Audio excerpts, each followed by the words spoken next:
Vous êtes-vous déjà demandé si les pilules que vous prenez pour améliorer votre santé ne vous faisaient pas plus de mal que de bien? Bien que ce soit un concept intéressant, pour de nombreuses personnes âgées, il ne s'agit pas seulement d'une peur irrationnelle, mais d'un véritable problème. Beaucoup de personnes âgées prennent chaque jour une variété de vitamines, convaincues qu'elles font tout ce qu'il faut pour garder un cœur solide, un bon niveau d'énergie et une bonne santé. Vos compléments peuvent être plus importants que vous ne le pensez si vous trouvez que monter les escaliers est plus difficile qu'avant, ou si le simple fait de vous lever de votre fauteuil vous laisse les jambes molles. Pensez-y, nos jambes sont absolument essentielles pour préserver notre liberté et notre mobilité. Elles nous permettent d'aller à la boîte aux lettres, de parcourir les allées du supermarché et de retrouver des amis pour une promenade dans le parc. La vie se rétrécit de façon étrange lorsque nos jambes commencent à perdre de leur force. Les petites tâches, comme se lever du canapé ou faire quelques pas dehors, deviennent plus difficiles. Bien que nous attribuions généralement cela au vieillissement normal, certaines vitamines peuvent aggraver silencieusement les conditions en affaiblissant les muscles, en amincissant les os ou même en détruisant les nerfs. Bien que cela semble à l'envers, 3 vitamines populaires, en excès ou sous des formes moins qu'idéales, peuvent subtilement saper votre capacité à vous tenir debout, à marcher et à garder l'équilibre. Pour compliquer les choses, les symptômes que ces vitamines produisent peuvent ne pas être signalés au début. Le temps que nous fassions le lien, nous aurons peut-être perdu une grande partie de notre force dans les jambes. Un peu moins de stabilité, un peu plus de fatigue, une légère gêne au niveau des hanches, autant de symptômes que nous pourrions balayer d'un revers de main en nous disant « je dois me faire vieux ». Il y a pourtant de l'espoir. Comprendre quelles vitamines sont les fauteurs de troubles, pourquoi elles entraînent des problèmes et ce que nous pouvons faire différemment nous aidera grandement à augmenter notre puissance et à rester sur pied. Parmi les coupables les plus étranges, on trouve la vitamine E. Promue depuis des décennies comme championne de la bonne santé de la peau et du cœur, elle est considérée par beaucoup d'entre nous comme un ajout inoffensif à toute routine quotidienne, en particulier si nous souhaitons que notre corps conserve une apparence fraîche. Pourtant, la vitamine E se dissout dans les graisses. La vitamine E s'accumule dans nos tissus au lieu d'en évacuer l'excédent, comme le fait la vitamine C lorsqu'elle n'est pas nécessaire. De fortes doses de vitamine E peuvent, avec le temps, perturber la façon dont nos muscles et nos nerfs communiquent entre eux. Cette interférence est mineure. Vous ne vous réveillerez pas un matin dans l'incapacité totale de marcher. C'est plutôt comme un lent affaiblissement. Vous vous levez et ressentez une instabilité floue où vous essayez de monter les escaliers et vous découvrez que vos jambes sont fatiguées beaucoup plus rapidement qu'auparavant. Les personnes sous anticoagulants doivent faire particulièrement attention. De fortes quantités de vitamine E peuvent fluidifier encore plus le sang, augmentant le risque de saignement et d'ecchymose. Tenez compte du risque si vous trébuchez légèrement sur une marche ou si vous tombez dans la cuisine. À un âge avancé, une chute qui aurait causé une légère ecchymose dans la jeunesse pourrait s'avérer plus catastrophique. Il ne s'agit pas de prétendre que la vitamine E est absolument mauvaise. Loin de là. Elle présente des avantages, mais le type que l'on trouve dans des aliments entiers, comme les graines de tournesol, les amandes, les épinards ou les avocats, est généralement plus sûr et plus facile à gérer par l'organisme. Consultez votre médecin pour savoir si vous avez vraiment besoin d'une dose aussi importante, si vous avez surtout consommé des compléments. En particulier si vous consommez de la vitamine E provenant de plusieurs sources, comme une multivitamine et une pilule séparée pour la santé de la peau ou anti-âge, vous avez peut-être absorbé plus que ce que votre corps peut tolérer en toute sécurité. La vitamine A vient en premier. La plupart des personnes interrogées sur la vitamine A répondront probablement « C'est excellent pour la vue, non ?» Ce n'est pas faux. La vitamine A renforce le système immunitaire et la peau ainsi que la vue. Cependant, la vitamine A est également liposoluble, tout comme la vitamine E. L'organisme ne peut pas simplement éliminer le surplus. Ainsi, une utilisation quotidienne régulière pourrait faire grimper vos réserves à des niveaux dangereux. Nos organes et nos systèmes fonctionnent un peu plus lentement à mesure que nous vieillissons. nos os deviennent naturellement plus fragiles et notre foie peut ne pas être aussi efficace qu'avant dans le traitement des nutriments. Malheureusement, une trop grande quantité de vitamine A peut accélérer l'amincissement des os, augmentant ainsi le risque de fracture. Pour les hanches et les jambes en particulier, un simple faux pas dans la cuisine ou une glissade dans l'allée peut entraîner des blessures qui changent la vie. De plus, si vous mangez également des aliments enrichis, certaines huiles de poisson et un plat de foie de temps en temps, la vitamine A, sous sa forme active, souvent appelée rétinol, peut s'accumuler plus rapidement que vous ne l'imaginez. En peu de temps, vous pourriez ressentir une gêne au niveau de la hanche ou de la cuisse et une fatigue qui rend les tâches quotidiennes plus difficiles. Beaucoup pensent que ces changements ne sont que le résultat du vieillissement, mais il est possible que des taux trop élevés de vitamine A endommagent les muscles et les os. Le substitut le plus sûr est le bêta-carotène, présent dans les carottes, les patates douces et d'autres légumes aux couleurs vives. Contrairement au rétinol, le bêta-carotène agit comme un filet de sécurité intégré puisque votre corps le convertit en vitamine A en fonction de vos besoins, atteignant généralement des niveaux sûrs. Si vous utilisez un supplément de rétinol à forte dose depuis des années, il est peut-être temps de reconsidérer la situation. Une analyse de sang permettra de vérifier si votre réserve de vitamine A dépasse vos besoins. Votre état osseux et musculaire s'améliorera considérablement si vous réduisez votre consommation de comprimés et obtenez votre dose à partir d'aliments complets. La vitamine B6 est le troisième trouble fait indétectable. Beaucoup de gens trouvent cela surprenant car on nous dit généralement que les vitamines hydrosolubles, comme la famille B, sont automatiquement sans danger. Ce dont vous n'avez pas besoin, vous le faites simplement sortir par la voie naturelle, dit l'adage. Mais la vitamine B6 peut également s'accumuler, en particulier si vous prenez plusieurs compléments, y compris ceux qui la mentionnent comme composants. De fortes doses de B6 peuvent endommager les nerfs périphériques de vos jambes et de vos pieds, ce qui peut provoquer des picotements, des engourdissements ou une impression générale d'engourdissement des jambes. Cette lésion nerveuse peut vous faire perdre la coordination que vous aviez auparavant, ce qui vous empêcherait de monter un escalier ou de traverser la pièce.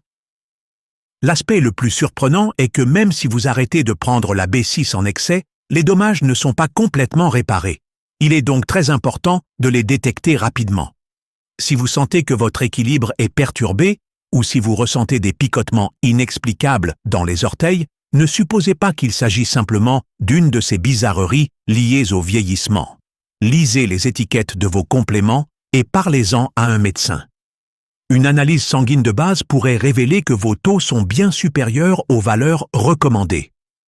Toutes ces vitamines, E, A et B6, ont des avantages réels à des doses appropriées. Mais ici, plus on en prend, mieux c'est, ne s'applique pas. Surtout si elles sont utilisées pendant des mois ou des années, des quantités excédentaires pourraient progressivement affaiblir la force et l'utilité de vos jambes. Qu'est-ce que cela se transforme alors? Des difficultés à rester debout, à marcher, à garder l'équilibre, des activités qui affectent directement votre qualité de vie. Néanmoins, la solution n'est pas d'exclure complètement toutes les vitamines indéfiniment, mais plutôt de s'efforcer de faire preuve de modération et de bon sens. Vous pouvez éviter ces pièges en lisant les étiquettes de vos compléments, en sachant quelle quantité vous consommez réellement et en passant à des sources alimentaires naturelles. Nous devrions également parler de la façon dont notre mode de vie pourrait exacerber ces problèmes. Passer des heures chaque jour en position assise pourrait accélérer la faiblesse des jambes, même si votre consommation de vitamines est appropriée. Bien sûr, de nombreuses personnes passent beaucoup de temps assises devant la télévision, à lire un livre ou à surfer sur Internet. D'un autre côté, combiner une surdose probable de vitamines avec un manque d'activité accélérerait la perte musculaire et l'amincissement des os. Imaginez, vous avez réduit vos promenades pour vous ménager, car vous avez remarqué que vos genoux semblaient plus fragiles qu'avant. Vous avez également pris plusieurs compléments, notamment de fortes doses de vitamines A, E et B6. Maintenant, les vitamines pourraient accentuer votre faiblesse et vos muscles perdent des chances d'être actifs et robustes. Ce double coup dur peut rapidement se transformer en problème de mobilité majeur. Frank, un bon ami à moi, pensait qu'il faisait tout correctement. Il prenait fidèlement un supplément peau et cheveux, un stimulant immunitaire séparé et une multivitamine quotidienne. En plus de cela, il utilisait de l'huile de foie de morue pour la santé cardiaque.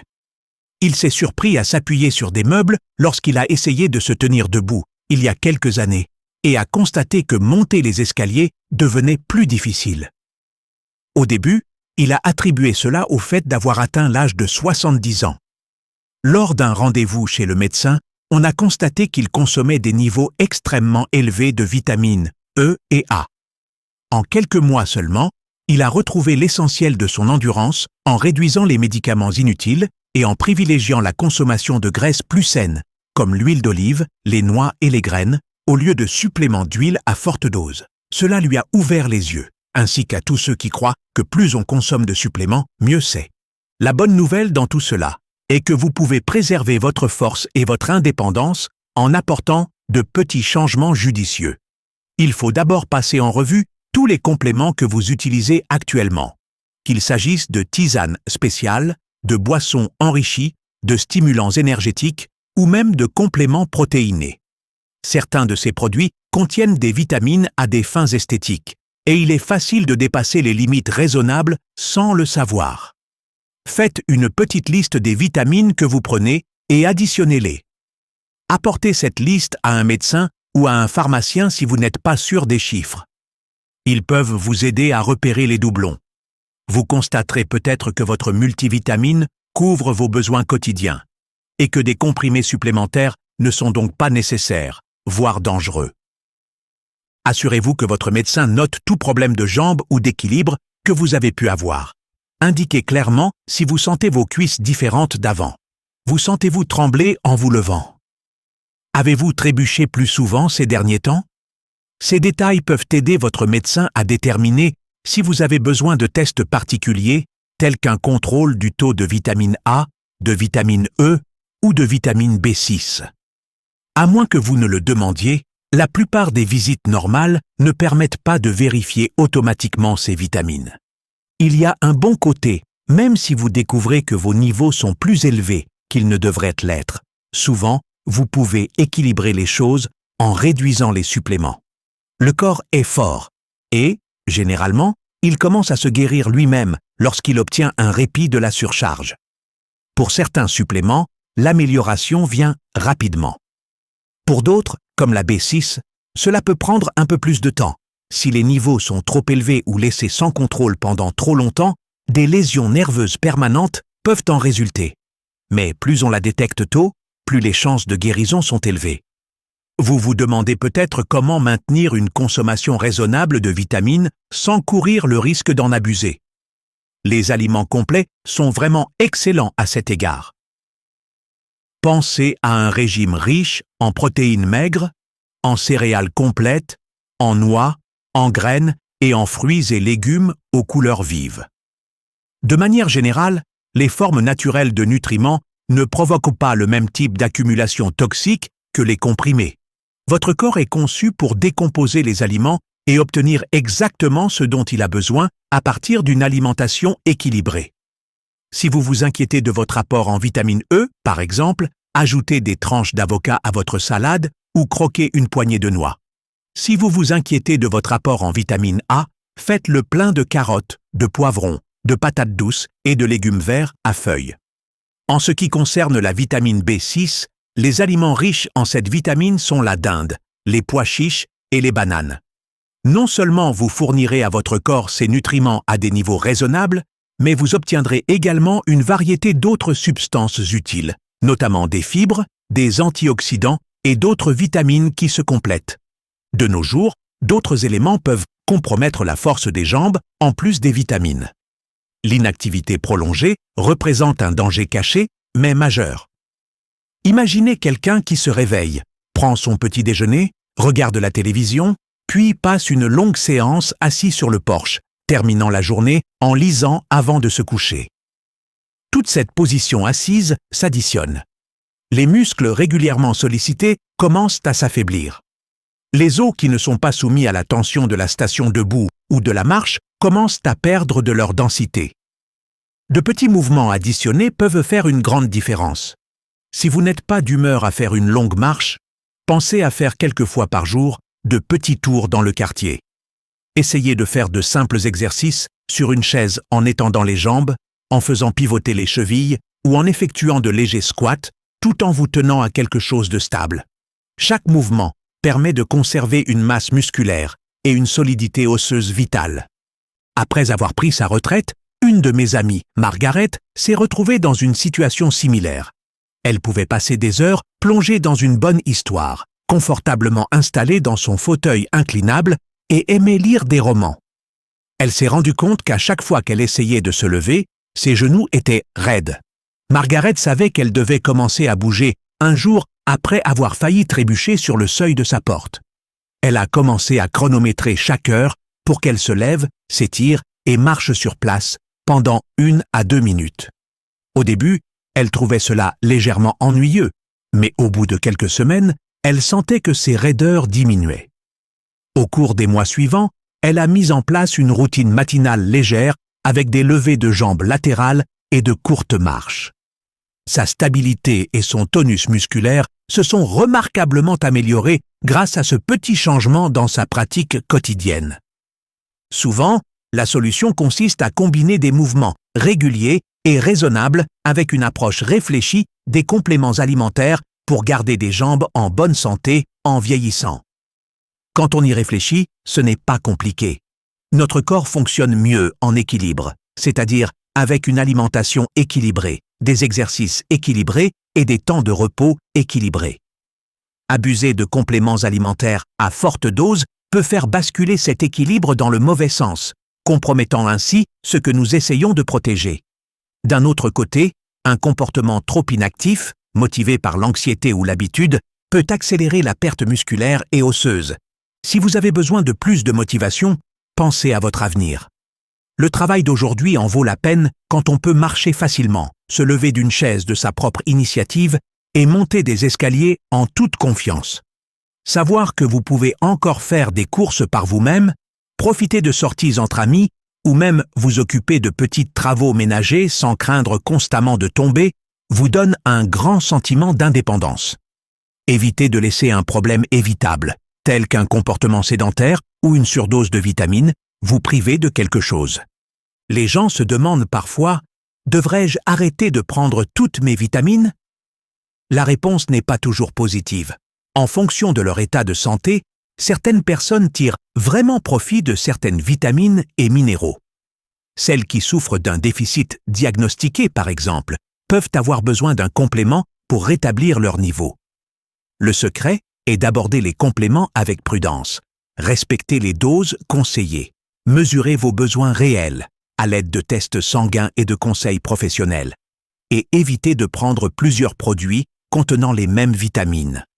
Il peut également être utile de consulter des professionnels de santé spécialisés qui connaissent les besoins particuliers des personnes âgées, tels que des gériatres ou des médecins de médecine fonctionnelle. Ils peuvent vous fournir des conseils personnalisés après avoir examiné l'ensemble de votre mode de vie. Alimentation, mobilité, antécédents médicaux, utilisation de compléments. Peut-être n'avez-vous pas besoin de ce supplément immunitaire supplémentaire ou de ce mélange à forte dose qui semblait idéal sur l'emballage. Un spécialiste peut vous aider à ajuster ce que vous prenez pour vous garantir d'obtenir ce dont vous avez besoin sans le poids d'une accumulation nocive. Ayant emprunté cette voie, je peux vous faire part de mon expérience. Bien avant qu'ils n'en aient besoin, j'ai vu des amis et des voisins perdre leur mobilité en raison d'un excès de vitamines involontaire.